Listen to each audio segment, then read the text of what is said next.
Then the man brought me back to the outer gate of the sanctuary, the one facing the east, and it was shut.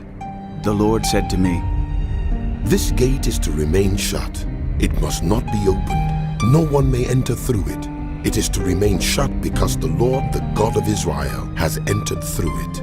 The prince himself is the only one who may sit inside the gateway to eat in the presence of the Lord. He is to enter by way of the portico of the gateway and go out the same way." Then the man brought me by way of the north gate to the front of the temple. I looked and saw the glory of the Lord filling the temple of the Lord, and I fell face down. The Lord said to me, "Son of man, look carefully, listen closely, and give attention to everything I tell you concerning all the regulations and instructions regarding the temple of the Lord. Give attention to the entrance to the temple and all the exits of the sanctuary. Say to the rebellious house of Israel, 'This is what the sovereign Lord says. Enough of your detestable practices, house of Israel. In addition to all your other detestable practices, you brought foreigners uncircumcised in heart and flesh into my sanctuary, desecrating my temple while you offered me food, fat and blood, and you broke my covenant. Instead of carrying out your duty in regard to my holy things, you put others in charge of my sanctuary.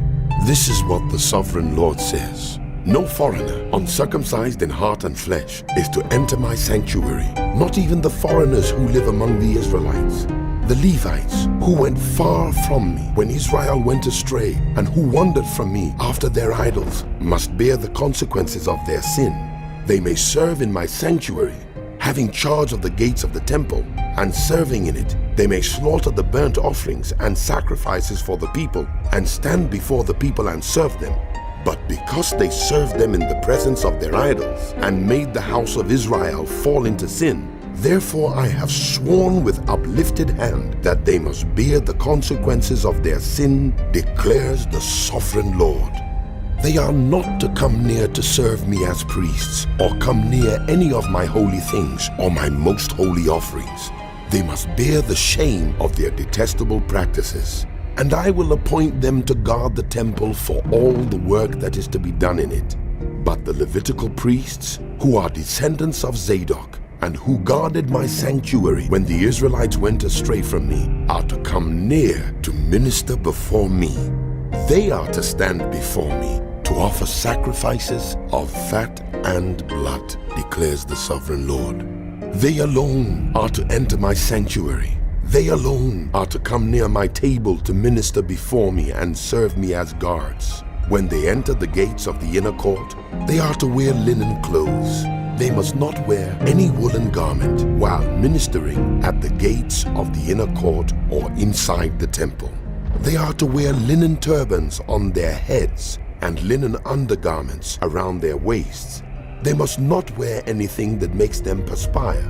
When they go out into the outer court, where the people are, they are to take off the clothes they have been ministering in, and are to leave them in the sacred rooms, and put on other clothes so that the people are not consecrated through contact with their garments. They must not shave their heads or let their hair grow long, but they are to keep the hair of their heads trimmed. No priest is to drink wine when he enters the inner court. They must not marry widows or divorced women. They may marry only virgins of Israelite descent or widows of priests.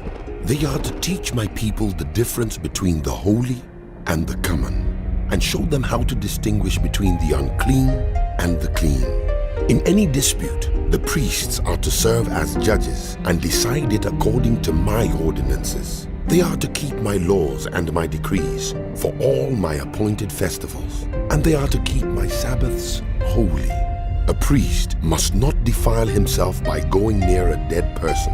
However, if the dead person was his father or mother, son or daughter, brother or unmarried sister, then he may defile himself. After he is cleansed, he must wait 7 days. On the day he goes into the inner court of the sanctuary, to minister in the sanctuary, he is to offer a sin offering for himself, declares the sovereign Lord. I am to be the only inheritance the priests have. You are to give them no possession in Israel. I will be their possession. They will eat the grain offerings, the sin offerings, and the guilt offerings. And everything in Israel devoted to the Lord will belong to them. The best of all the first fruits and of all your special gifts will belong to the priests. You are to give them the first portion of your ground meal, so that a blessing may rest on your household. The priest must not eat anything, whether bird or animal, found dead or torn by wild animals.